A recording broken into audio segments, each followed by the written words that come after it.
What would you do in the face of severe persecution? What if your financial pressure was all over you? What if you were being doxxed, debanked, death threats, people pointing guns at your children, and your family had to relocate for security purposes and more, all at the same time? Well, guess what? This is happening in America. Today's guest, Reverend Jim Harden, is here to tell us his firsthand story. Welcome to the Tenpenny Files, everyone, and I'm your host, Dr. Sherri Tenpenny. If it matters to your body, your freedom, or your future, we talk about it here. There's a new topic here every day, so please join us every single day. I want to introduce you to topics that you've never heard of before, and even controversial topics to make you think and stretch your boundaries. We talk about politics, history, food, fitness, farming, health, vaccines, health policy, and once a week I have a conversation with a pastor or an author who writes about faith and biblical principles. Join me here every day, Monday through Friday at 3 p.m. Eastern for On the Tenpenny Files to hear from voices that have often been ignored or censored. Before we begin today's episode, I just want to invite everybody to please become a Tenpenny Prime member. Tenpenny Prime members get exclusive monthly content and more. Go to primemembership.drtenpenny.com, primemembership.drtenpenny.com to find out more and to support our work. And one last thing, welcome to all of our regulars. We're grateful for you being here, and we're also welcoming our first-time listeners. We hope you'll join us here every day or as often as you can. Now, with that, let's get started. Today's conversation is with dedicated pro-life advocate Reverend Jim Harden, known for his outspoken views on medical ethics and pro-life strategies, to talk about his book, Endure the Rising Christian Persecution for the Greater Reward, a first-hand experience on Christian persecution and how to handle it in America. Pastor Jim, welcome so much to the Tenpenny Files. Thank you so much for joining us here today. Thanks for having me. It is an honor to be with you. Oh, excuse me. Yeah. On June 7th of 2022 in Buffalo, New York, CompassCare, a Christian pro-life medical office, was firebombed at 2:30 in the morning. You say in your book, when you get a phone call at 2:30 in the morning, it's never good news. And I thought that said it exactly right. And then the response from Jane's Revenge, a pro-abortion Antifa front group who claimed responsibility, brought full focus the persecution of Christians across America. How did the firebombing of your medical office change your understanding of what persecution looks like in America today? Well, we're as Americans accustomed to freedoms that many countries and many people over the years, the decades and centuries have not been afforded, and that is a religious liberty. In fact, our country was founded on the principles of religious liberty, specifically Christian principles. And you know, we're just not accustomed to having pushback. The concept that we're all created in the image of God, that we are endowed by our Creator, capital C, with certain unalienable rights, the first of which, the right to life, is the basis for all other rights. Is something that we've just enjoyed. And so when we receive this vociferous, I mean, this visceral kind of pushback against us, violence. It was violence. It was a literal firebombing, $500,000 of damage, destroyed the facility. Two firefighters were injured in putting out the blaze. That was just the beginning. So we had experienced some pushback from pro-abortion Antifa groups on the year leading up to the overturning of Roe versus Wade, which, as you know, was the 1973 Supreme Court decision that legalized abortion throughout America. Well, that case was overturned in 2022 in June. And it sparked this prairie fire of violence emanating from the Marxist left. And what we found was that these Marxists, they're atheists, by the way. The primary kind of principle that drives Marxism is atheism. It's an intense kind of philosophy that says God doesn't exist, and so we should create a moral framework that is that doesn't include God, and that the primary relationship in society should be between the individual and their government instead of the individual and their God, their spouse, their church, etc. And so it creates Marxism creates the context for destabilizing and destroying the fabric of of society the way it is, the nation state system. And so being pro-life is a public manifestation of our beliefs about what it means to be human under God. And I, when I started talking about this in the media, there were people, Christians and churches and that thought, well, this can't be happening. I actually had somebody say, Jim, that didn't happen. It didn't happen. I said, well, Wow. it didn't happen. I got the pictures to prove it. Yeah, I've got, yeah, I don't understand why. So I've never heard about this. The media's not covering this, and they're basically listening to NPR and CNN. Of course, they're not going to cover it. Mm, CNN did actually interview me, believe it or not, wow. as did NPR, a long form 1 hour interview. Both Wow. refused to air it. Wow. Yeah. So, um, you know, NPR was trying to pigeonhole me as a Christian nationalist that was fomenting violence. CNN was basically asking me questions, trying to get me to say something that would implicate, you know, the us in the firebombing, that this was some kind of inside job. I mean, and beyond that, it was just beyond the it was beyond the pale insofar as uh, the attacks were joined by uh, you know, people in government, upper echelons of government, not just in terms of political bad actors who were elected, but also bureaucratic agencies and law enforcement. We had President Joe Biden signing an executive order 1 month after we were firebombed to require Merrick Garland, then Attorney General, to start the Reproductive Health Task Force and look into, quote, the fraudulent practices of pregnancy centers. Wow. We had Kathy Hochul, governor of New York, signed a piece of legislation 1 week after we were firebombed to investigate us. We had the Attorney General of New York State, Letitia James, reaching out literally 1 month later to Google, demanding that they wipe us off the maps so that women can't find us because we're lying to women. And we had Hillary Clinton likening us to Al Qaeda terrorists. We had Jesus said, blessed are you when people persecute you and say all kinds of evil against you falsely on account of me, for so they persecuted the prophets who were before you. We are entering into a time, a moment in the history of America and the modern West where we are reaping the rewards, so to speak, of a de-Christianized society. America has been intentionally de-Christianizing since the 1960s, taking prayer out of schools, essentially having a thoroughgoing kind of Darwinian evolutionary theory that drives this concept that the world is only material and that God doesn't exist because you can't experience him with your five senses. Um, this kind of thing essentially opens the door wide for a lack of a moral framework that is that can be universalized to all members of society, a moral framework that can be the basis for a true constitutional rule of law. What happens when you have 350, 360 million people all going around saying, I've got my own purpose, I've got my own gender, I've got my own, I've got my own moral framework, I've got my own ideas for what is right and wrong. Well, there's no way a justice system can survive that. There's no way society can survive that. Marriage rates plummet, fertility rates plummet, divorce rates skyrocket, and then people no longer understand what it means to be human. That they have no understanding that the truth is that all human beings, because we're made in the image of God, are inherently valuable. This is the nature of human dignity.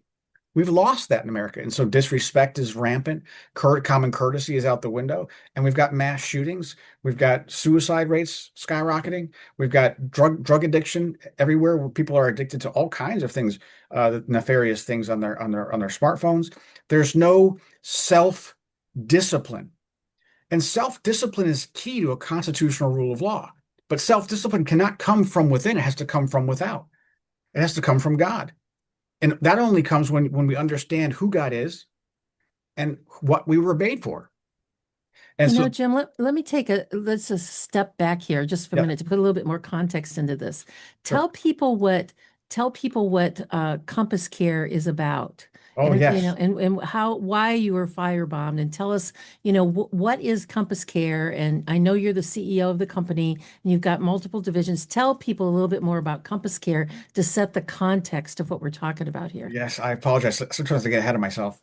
Um, Compass Care started in 1980 as the Citizens for Public Morality, and the organization quickly realized that the issue of the day, the prevailing issue of the day, the issue upon which history would look back on and say that's the issue that defined our times, was going to be abortion.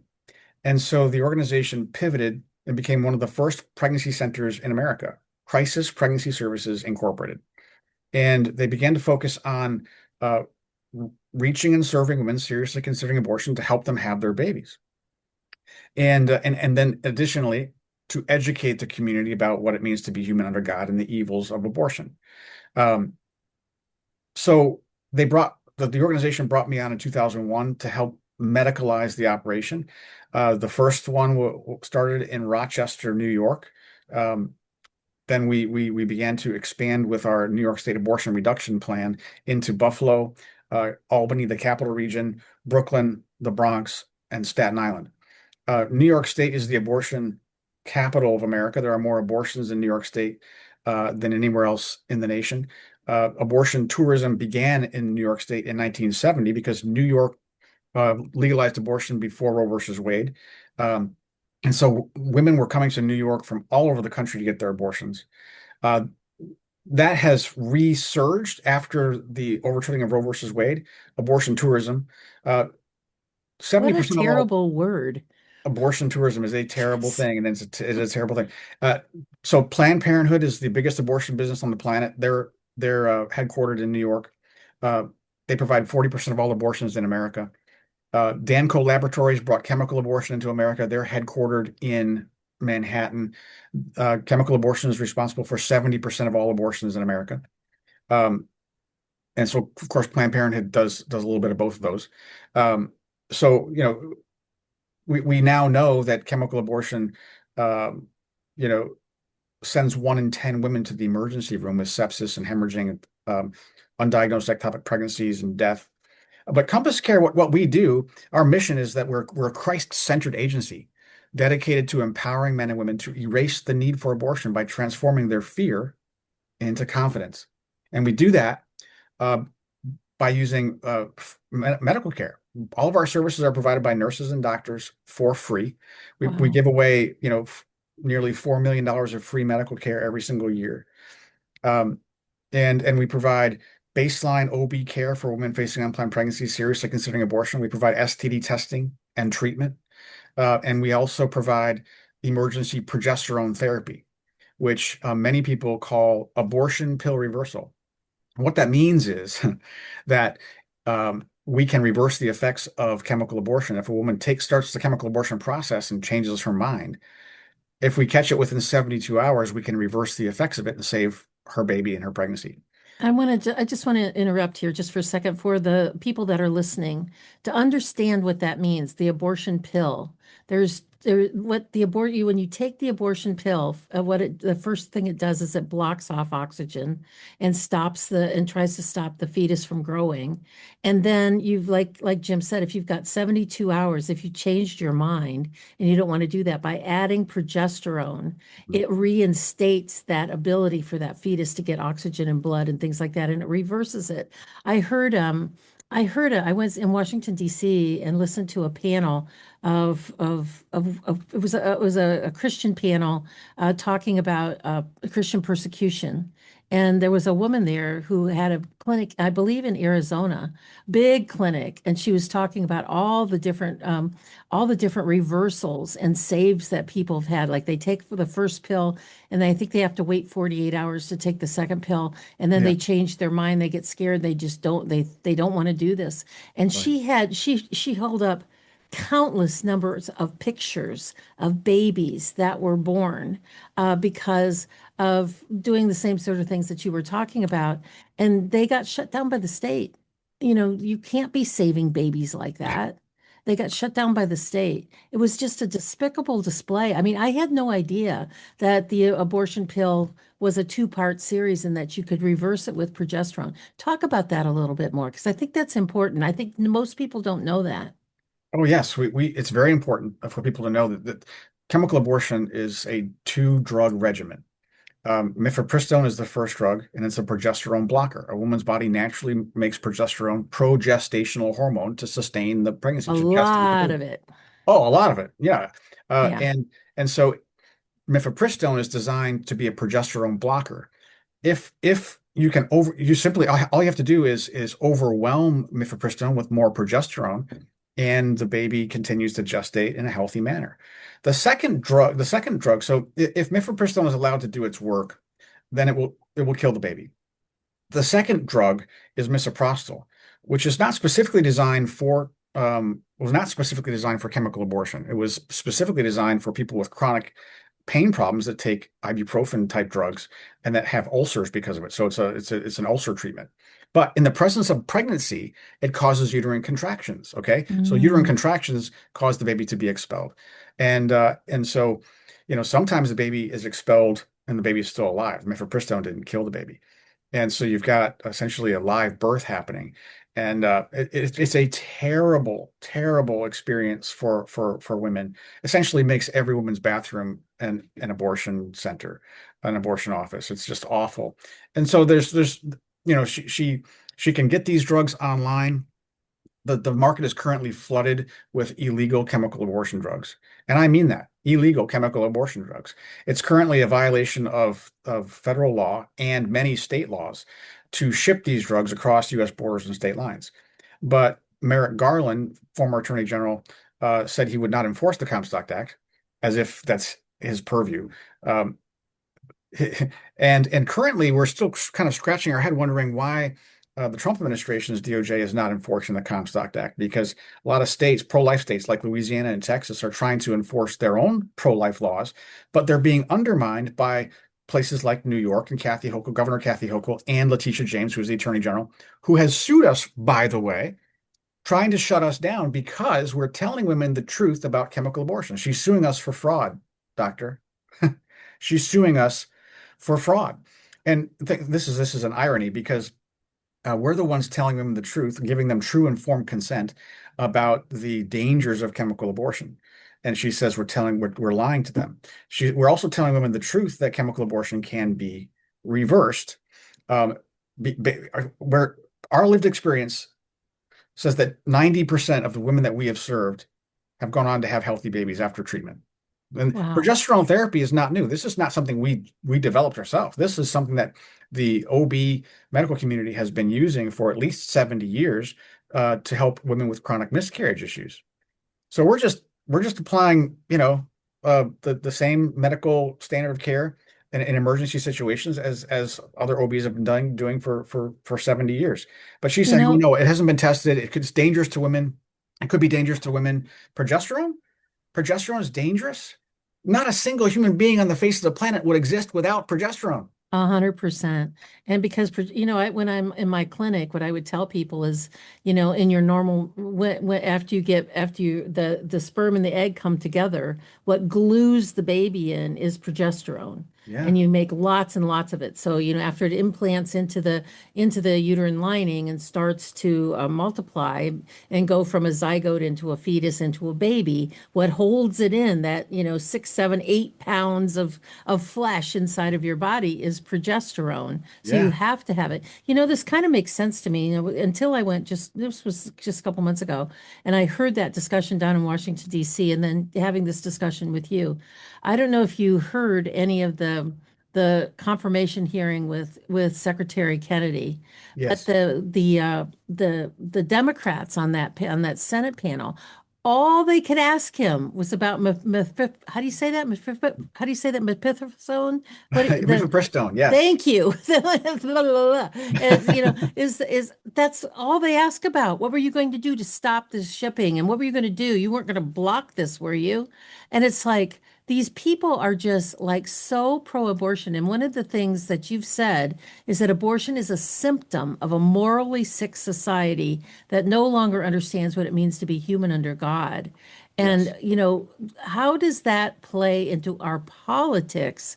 In a Christian founded nation, that our Constitution was one nation under God, right there in print, that we have gotten to this place about worshiping abortion.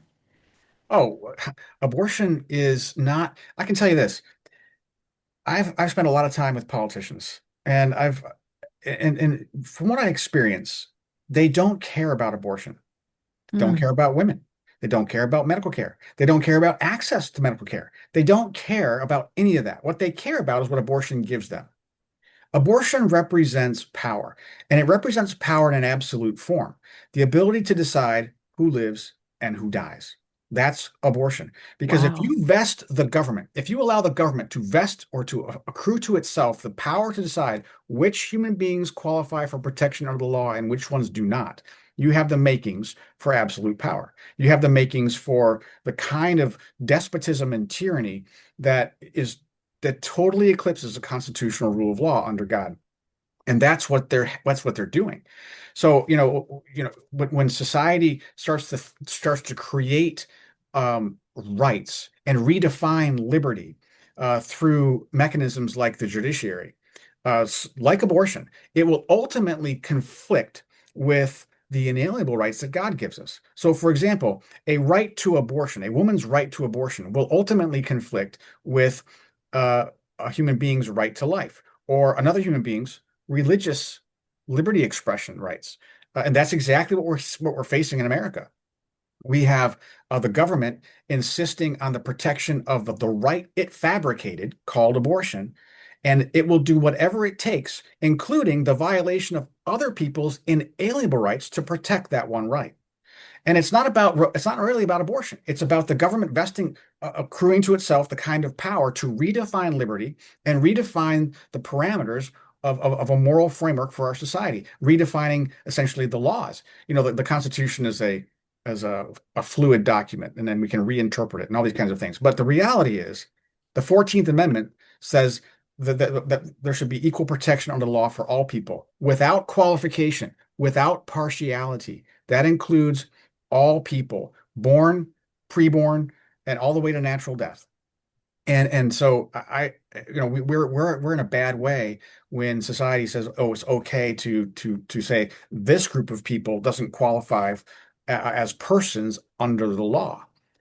Because who's next? Is it the socially is it the elderly? Is it the depressed?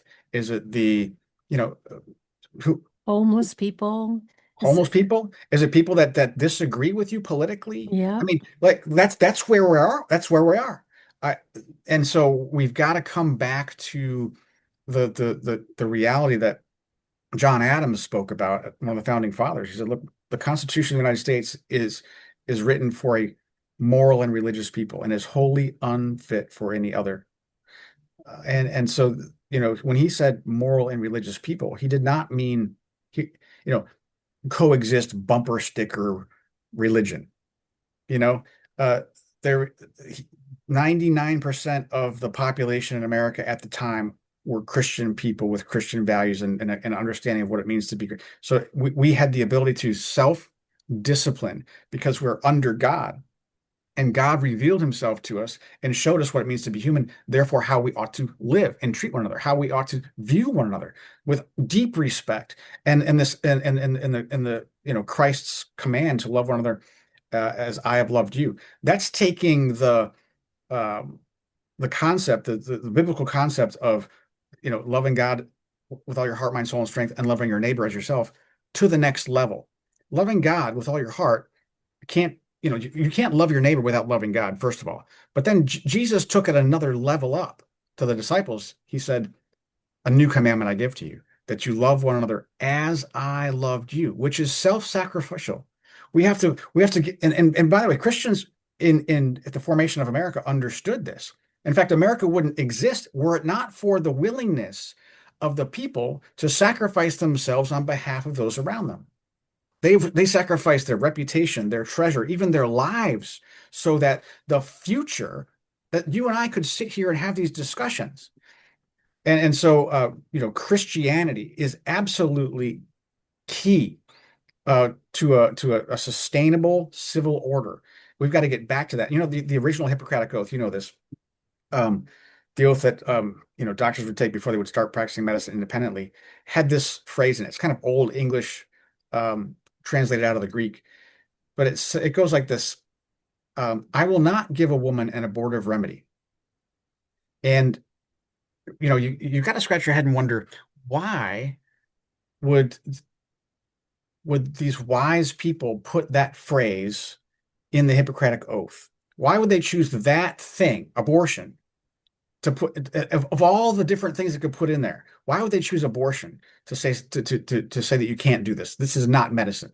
It's because the purpose of medicine is to heal and to maintain the health of the patient. And when you're serving a pregnant woman, you're serving two patients. And so the opposite of medicine is abortion. It's the original quackery. And now we've got government essentially dictating medical standards of care. You've got lawyers telling doctors, how to think and how to behave and what things are acceptable and what procedures are not acceptable.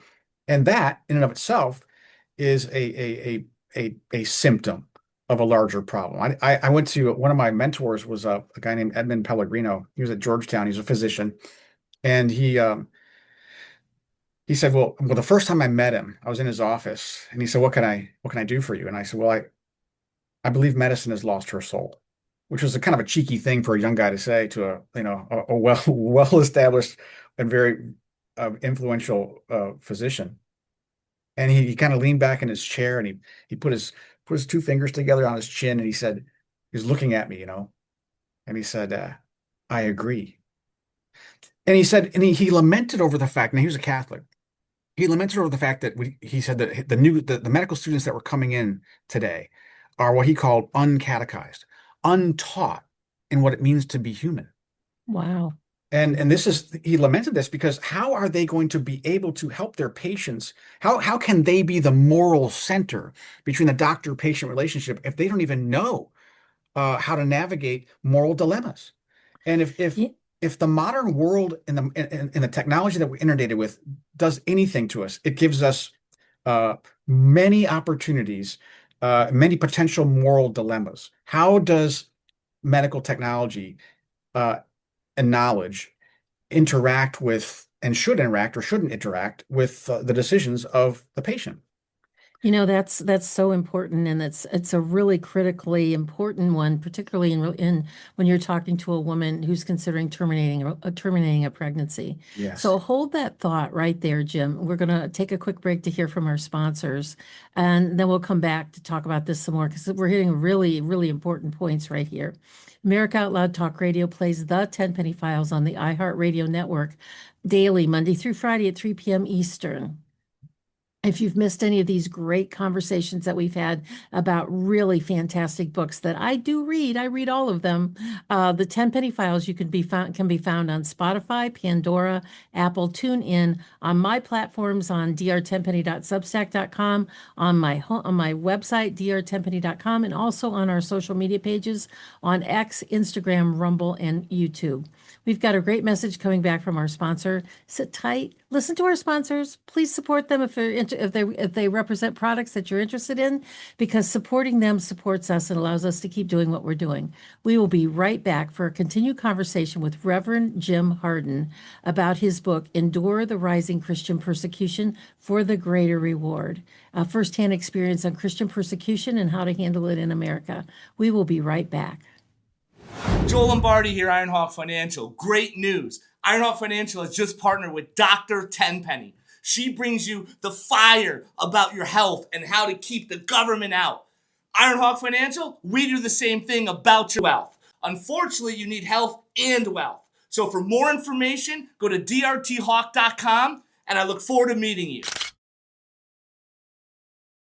People are doing everything right these days. They're eating clean and trying to avoid toxins, and they're still not feeling well. That's because they no longer can avoid exposure. You can't avoid it. Toxins are everywhere. Things like glyphosate, heavy metals like aluminum and mercury, cadmium from cigarette smoke, they're all accumulating in your body every single day. And that buildup shows up as brain fog, fatigue, weight that won't budge, skin issues, gut problems, ADD and ADHD in our children, asthma in our kids, even accelerated aging. Detox is no longer optional. It's something your body needs to do every day. We recommend as a first step this detox spray because it works at a cellular level to bind and remove toxins from the body. It's safe for the whole family, from infants to grandparents.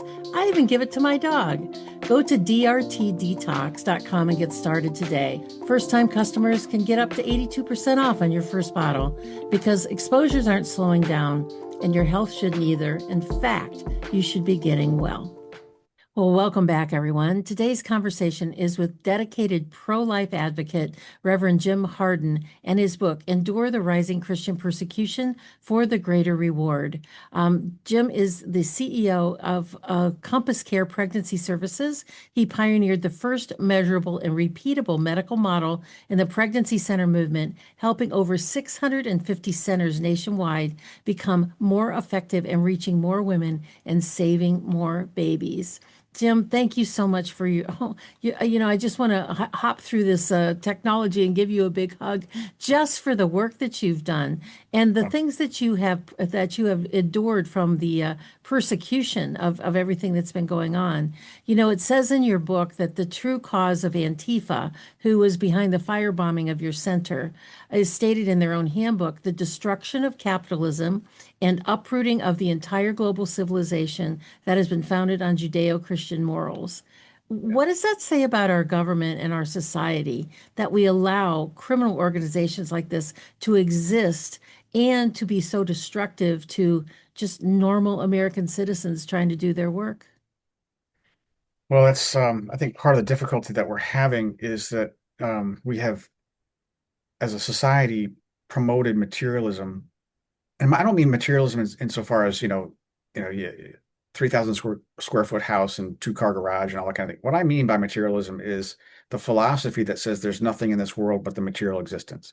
Mm, That human beings are just a complex set of biochemical reactions, that our existence is, you know, essentially absurd. We come from nowhere. We're a big cosmic accident and we have no purpose. That's materialism. And the moral framework the only logical result that is a moral framework that says, maximize physical pleasure, minimize physical pain or emotional. And that's what we have in America. And so what that does, though, is it reduces marriage rates, reduces the desire for people to want to have children. It reduces all these people become more, narcissistic, more selfish in their decision-making processes, and they accumulate wealth for themselves so they can spend it on their pleasures. Well, ultimately, that essentially, over time, eats away at the fabric of society. And the basic unit of society is not the individual, it's the family. wow. And so we have this reality. We've been feeding this beast of materialism in our culture for several generations now. And we do have a cadre. We have a strong, although I think now it's a minority of people in this country that do value family, that do see the importance of family as the basic unit of civilized order, that they get married and they have kids and they're working hard day in and day out to just survive and to raise their children in the nurture and admonition of the Lord. And there are this other group of people that don't have marriages, that don't have children, that don't have anything like that, and so they have all the time in the world on their hands to run for office, to have revolutionary type meetings, to organize no kings events, and to all these types of things that essentially work to destabilize society, like Marxist revolutionary, like this is America's Bolshevik revolution. And it's and the DEI hiring policies that have seeped into government all but ensured that the rank and file of people in government, including law enforcement, carried the water of this quiet kind of American Bolshevik revolution. So, we're now swimming against the stream. We are now, I think, an ideological minority as Christian people in America. Wow. And so that's why I wrote this book. I wrote this book because President Trump is giving us a reprieve, and I predicted he would give us a reprieve. We've got 6 lawsuits. We've had 12. We've resolved 6 of them. Um, and he's giving us a bit of reprieve. He's drawing attention to the fact that Christians are the most persecuted religion. Christianity is the most persecuted religion on the planet. He said that when he was in a prayer meeting with Franklin Graham last Easter. But he also signed Executive Order 14202, which you're probably aware of, which is eradicating anti-Christian bias in government.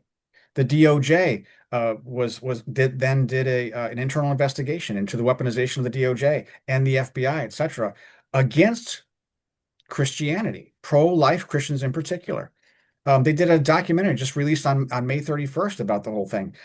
So this is a big problem, and President Trump cannot clean house. One Trump administration cannot do the work that's required to bring this country back in line with proper orientation with God and with each other.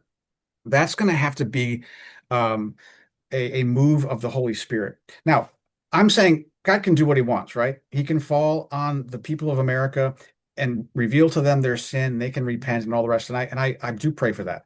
But the likelihood is that, look, we have done a lot of bad things, and we have exported our evil to other countries and held them hostage to accomplishing things like, abortifacient, birth control, and abortion in their countries in order to get U.S. aid. But that's all suspended for now, thankfully. But our if Trump leaves office and we get someone else in office, let's just say, God forbid, you get a progressive Marxist-leaning Democrat like we had with the Biden administration, we're going to have a whiplash effect.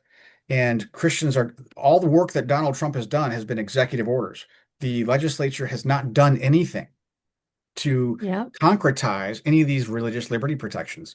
So the next thing is for Democrats to Christianize their vices. They're going to Christianize transgenderism. They're going to Christianize abortion. They're going to say that, and they're going to say these are people who hold different opinions on abortion are not based on their religious beliefs. They're just simply political opinions that are not protected under the First Amendment. I guarantee you that's the Wow. next step, because that's what Kamala Harris was intending to do.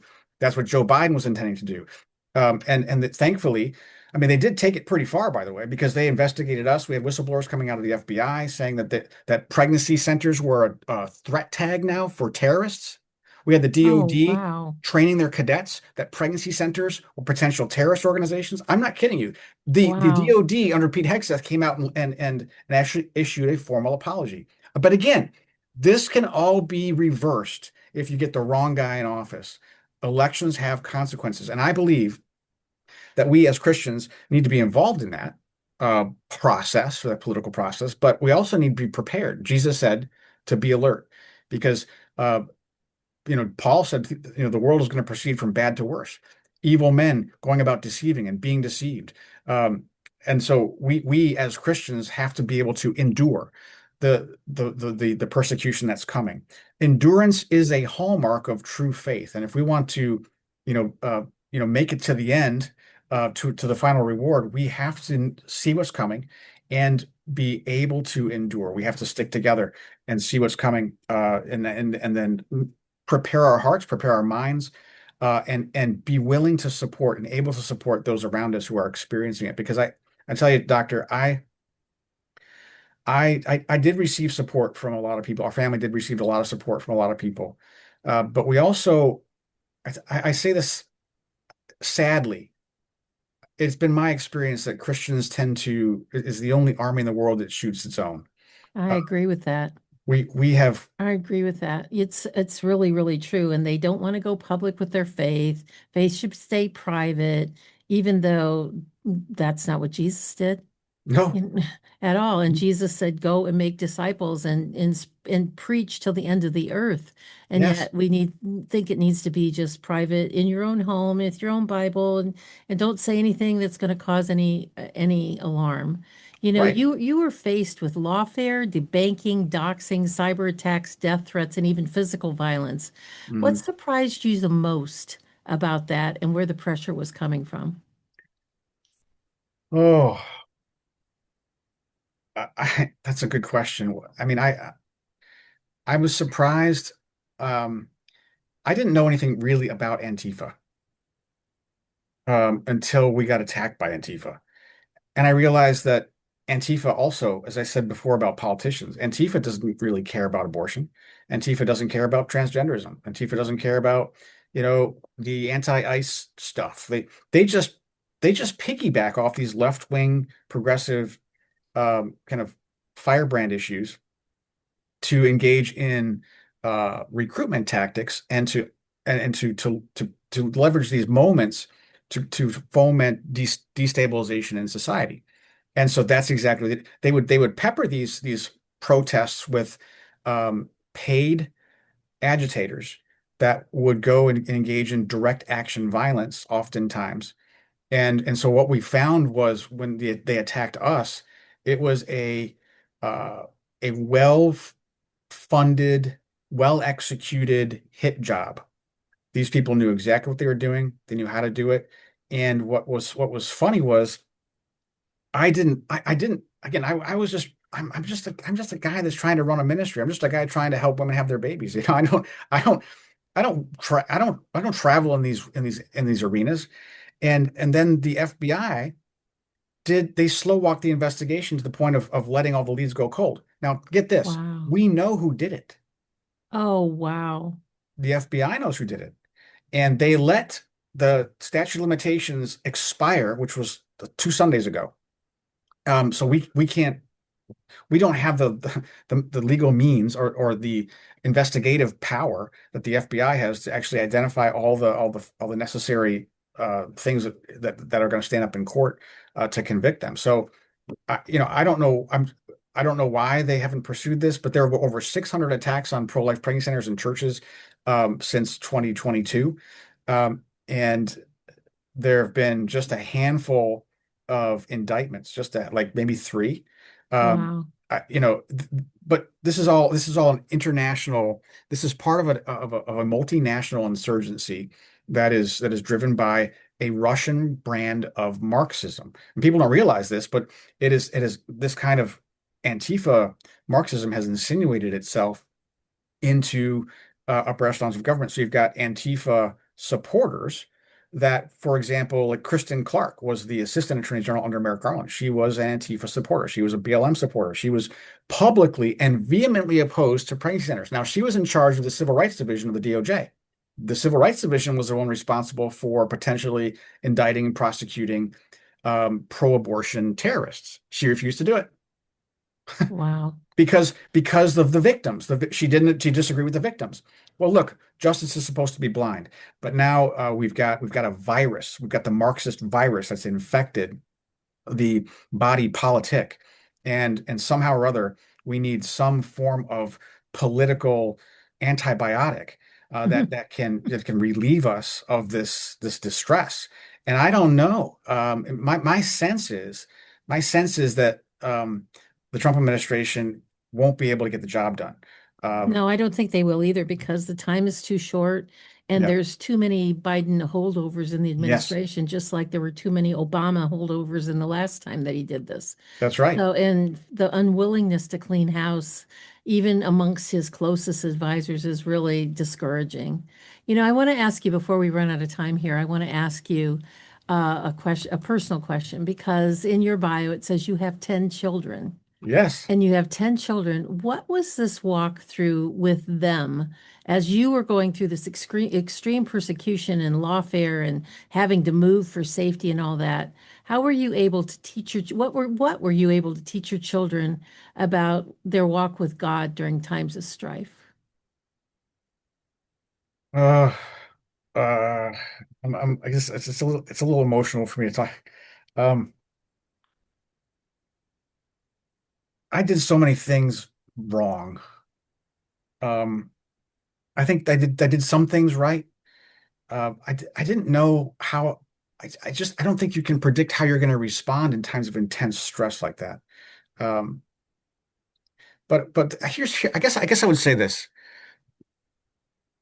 I had a philosophy professor in college, and I spent time studying in London, and I asked him once. I said, he had two young boys. I said, if you had to, this is a theoretical, if you had to make a choice between raising your boys or denying your faith, which would you do? Oh, wow. And without skipping a beat, he said, "Oh, I would never deny my faith." And I said, "Well, why? I mean, you give up the opportunity to raise your boys." He said, "No, if there's one lesson I want to teach my boys, the one lesson I want to teach my boys is to be faithful to God. No matter what happens, be faithful to Jesus, walk with him day in and day out, no matter what." And I would give up the primary lesson they need to learn just because I wanted to quote unquote raise them. Well, that's the one lesson I would hope that my children would learn from me, that I stood strong. I didn't back down. And I still have we still have lots of fights to do, and there is residual echoes of the intensity of those moments, because they just pop up. I remember one time a friend of mine came. I asked him to come to help me manage the operation while I was kind of fighting the fights without.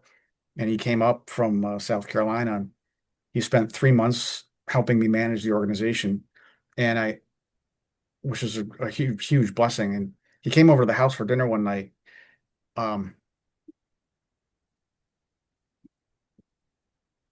and his observations of our children, and the stress that the firebombing had caused them in terms of how they behave, and how how they're looking out the windows, and um, you know the heightened level of anxiety and stress that caused them, um, and the impact that it had on our relationship, with my wife, and me and my children. It's not easy. Um, but we extended grace to each other. The Lord is faithful in it all. And that's why it's one of the reasons I wrote this book. Pastors and ministry leaders have to be aware that they are the tip of the spear, and that the attacks on pro-life pregnancy centers were just a shot across the bow.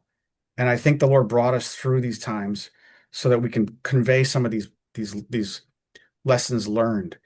Again, I think I think the Bible is everything we need. I think the Bible teaches us about the importance of a thoroughgoing theology of suffering, which I think we've forgotten in America. Um, but we just have to remember it. Uh, Jesus is our suffering servant, and we have to follow in his footsteps. And that'll mean different things for different people. But Paul, the Apostle Paul, was very clear. Anyone who desires to live godly in Christ Jesus will suffer persecution. But the suffering brings us into closer relationship with our master. Absolutely. We've got about a minute and a half left together here, Jim, and I just love your book. And I just think it really speaks to the rising Christian persecution of where we're gonna, because we're already here. We Yes, just, the problem with Americans is if it's not on my property, it doesn't really affect me. If right. it's not my business that's being burned down and the windows are being smashed in, well, it's something I saw on the radio. Or the bombing of Lebanon, that's over there somewhere. It really doesn't affect me, but it does affect all of us. It affects the entire body of Christ. It sure Um, does. and we've only got about a minute and a half left, but what would you say and we've done a really good overview of what this book and what Compass Care is about.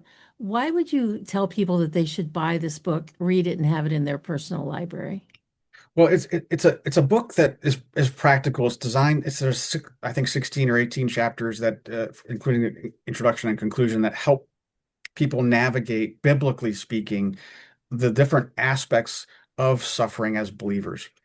The Bible is replete with, suffering, stories of suffering. But if we don't suffer well, we're going to rob God of the opportunity to show himself strong on our behalf. We don't want to do that. We want to stand strong. And there's one chapter I talk about how Jesus said, if someone slaps you on your right cheek, turn to him the other also. Well, to be slapped on your right cheek means you're getting backhanded. Most people are right-handed. If they slap you on your right cheek, you're getting backhanded. It's an insult. It's an offense. Well, Jesus doesn't say tuck tail and run. He says, stand there and give him your other cheek. He says, give me your best shot. Basically, that's what he's saying. And she's saying, but stand your ground, but don't use their tactics. Never back down on the truth. But be able to communicate in a winsome fashion. But you're going to need a lot of strength, a lot of courage, to engage this kind of suffering in a world that is anti-Christ. And so we're his representatives, and so we have to expect this. We're not greater than our master. So pick up the book. I'd encourage you to read it, and read it in groups, because it's a great fodder for conversation. Yes, it very, very much is. And it's really about shared experience. And Mm. and you can, as you read your book and the way that it's written, you can feel the experience that you went through. And so I like that idea of reading it in groups because it's shared experience and genders conversation like, what would we do in our neighborhood if this happened here? Yes. And Yes. how you can get prepared for that. So Jim, I want to thank you so much for being with us here today. It's just been a lovely conversation. It's been very inspiring, and what you do with Compass Care is over the moon. The fact that you started it in the belly of the beast in New York to be able to do it up there is just amazing. So I want to thank you for your time. Thank you for your work and for the generosity of your book, and that people can pick up "Endure the Rising Christian Persecution" by going to bookstore.drtenpenny.com. We put all of our books from all of our authors, all of our guests, there in one easy place for you to find it, bookstore.drtenpenny.com. So I want to thank everybody who's joining us here today, who's joined us here today, and is joining us here in the future. And with that, I'll close out with one of my favorite verses from the Bible. I close all of my podcasts with, whether they are live or pre-recorded, which is Romans 12:12. Rejoice in hope, be patient in trouble, and most of all, be persistent in prayer. Lean into God for everything and trust Him for everything. He will never let you down. His time frame may not be yours, but He promised to never leave you. We will see you here tomorrow or the next time on the Tenpenny Files. Have a great rest of your day, everybody. Goodbye and God bless.